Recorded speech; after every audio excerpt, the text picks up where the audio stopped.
요한복음 9장 3절입니다.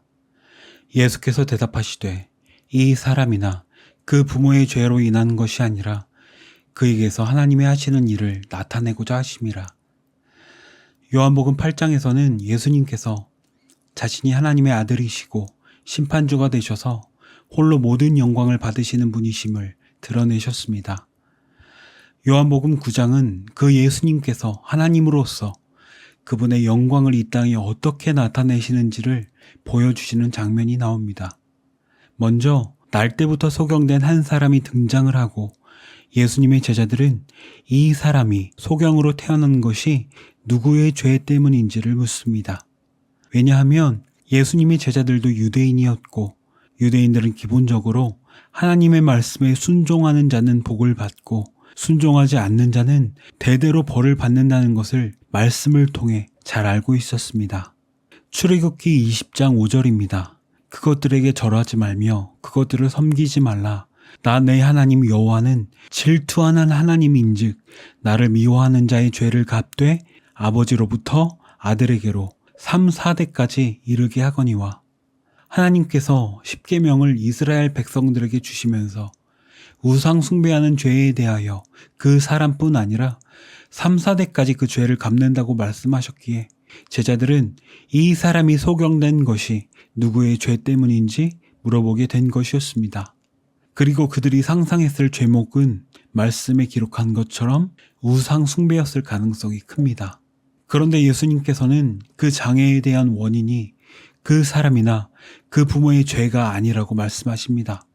이 말씀 또한 당시 유대인들의 사회적 통념을 깨는 말씀이었습니다.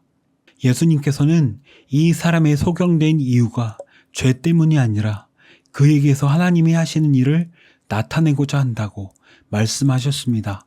여기에서 나타나다라는 헬라어 단어의 뜻은 명백하게 나타나다, 알게 하다, 보여주다라는 뜻을 가지고 있습니다.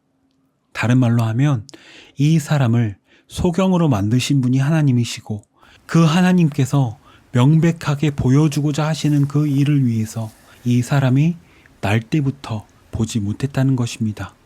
사랑의 하나님께서 이렇게 하셨다는 것이 상상이 되십니까? 만약에 당신이 태어날 때부터 소경이었다면 그리고 그 소경이라는 것 때문에 모든 사람들에게 손가락질 받고 저주를 받는 것이 일상이 되어버린 비참한 인생을 살아가고 있는 사람이라면 이렇게 내가 소경이 된 원인이 나의 죄가 아니라 하나님의 계획이라는 말을 들었을 때 그는 어떤 마음이 들었을까요? 물론 예수님께서는 땅에 침을 뱉어 진흙으로 그 눈에 바르시고 실로암에 가서 씻으라 하시니 그의 눈이 보게 되었습니다. 그런데 그의 인생을 회고해 보면 그는 사람들에게 어떤 이야기를 전해줄 수 있을까요? 우리는 대부분 우리 삶에 일어나는 다양한 문제의 원인을 나 자신이나 부모나 유전이나 상황 속에서 찾으려고 합니다.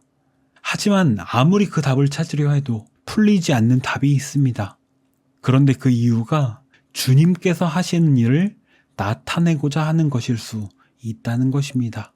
왜냐하면 나를 포함한 모든 사람과 역사, 보이는 만물과 보이지 않는 모든 것이 다 주님을 위하여 만들어졌기 때문입니다.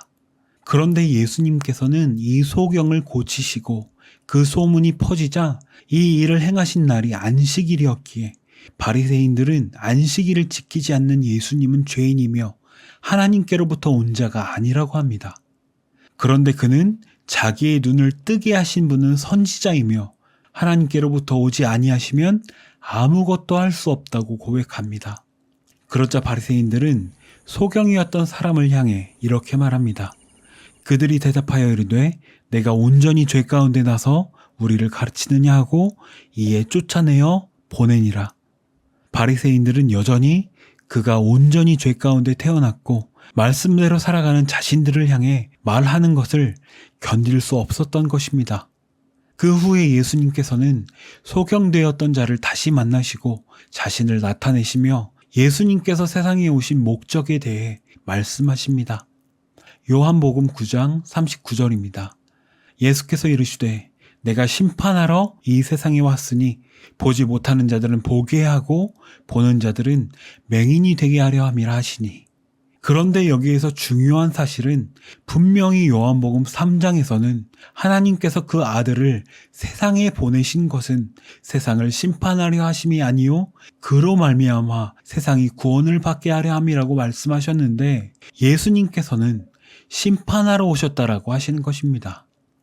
그런데 예수님께서 심판하시는 내용은 보지 못하는 자들은 보게 하고 보는 자들은 맹인이 되게 하려 함이라 라고 말씀을 하고 계십니다.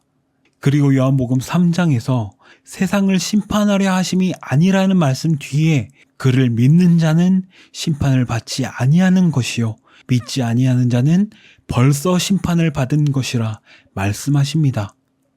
즉 하나님의 기록된 말씀대로 살아가고 율법의 의로는 흠이 없는 바리새인들이었지만 예수님을 믿지 않는 그들은 벌써 심판을 받은 자라는 것입니다. 그리고 그들이 바로 진정한 맹인이라고 주님께서는 말씀하십니다. 말씀에 비추어 봤을 때 사람들의 상식대로라면 말씀대로 살아가는 자가 심판을 받은 자라는 사실은 상상할 수도 없는 것입니다. 그러나 예수님께서 제시하시는 심판의 기준은 그들의 삶이나 행동이 아니라 하나님의 아들을 믿는가 믿지 않는가에 대한 말씀만을 하시는 것입니다. 그렇다면 심판을 받지 아니하는 자는 어떤 자일까요? 예수님을 믿는 자입니다. 하지만 요한복음 앞부분에 기록된 것처럼 표적을 보고 예수님을 믿는다고 말했던 자들을 향해 예수님은 그들의 믿음을 인정하지 않으신다라고 하십니다. 즉 사람 편에서는 예수님을 믿을 수 있는 방법이 전혀 없다는 것입니다. 예수님의 믿음이 그 사람의 인생에 사건을 일으켜 주셔야만 진짜 믿음이 나타날 수 있는 것입니다. 인간은 선악과를 따먹은 사건으로 인해 죄의 종이 되었습니다. 그래서 예수님은 십자가 사건을 통해 모든 죄의 권세를 이기신 것입니다. 십자가로 승리하신 예수님의 믿음은 반드시 사랑하시는 그 백성에게 십자가를 증거하는 사건을 일으키십니다. 그런데 한 가지 더 생각해야 할 부분이 있습니다. 우리가 교회에서 예수님을 믿는다고 말하는 사람을 보면 그 사람은 과연 자기를 맹인이라고 할까요? 아니면 이제 예수님을 믿고 전에는 맹인이었지만 이제는 보는 사람이 되었다라고 말할까요? 예수님께서는 심판하러 세상에 오셨다고 말씀하십니다. 우리에게는 눈이 있어도 예수님께서 진정한 역사의 주관자요 심판주이심을 성령께서 눈을 열어주시지 않으시면 결코 볼 수 없는 맹인 중에 맹인입니다. 예수님께서는 안식일을 범하셨습니다. 그래서 공격을 당하셨고 그들에게 분쟁을 일으키셨습니다.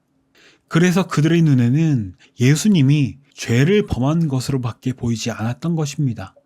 이것이 맹인의 눈입니다. 그런데 주님께서 보게 하실 자들은 보지 못하는 자들입니다. 그래서 주님께서 성령을 보내주시면 내가 어떤 존재인지 맹인이요 죄인 중에 괴수임을 드러내시는 것입니다. 당신은 맹인입니까? 아니면 보는 자입니까?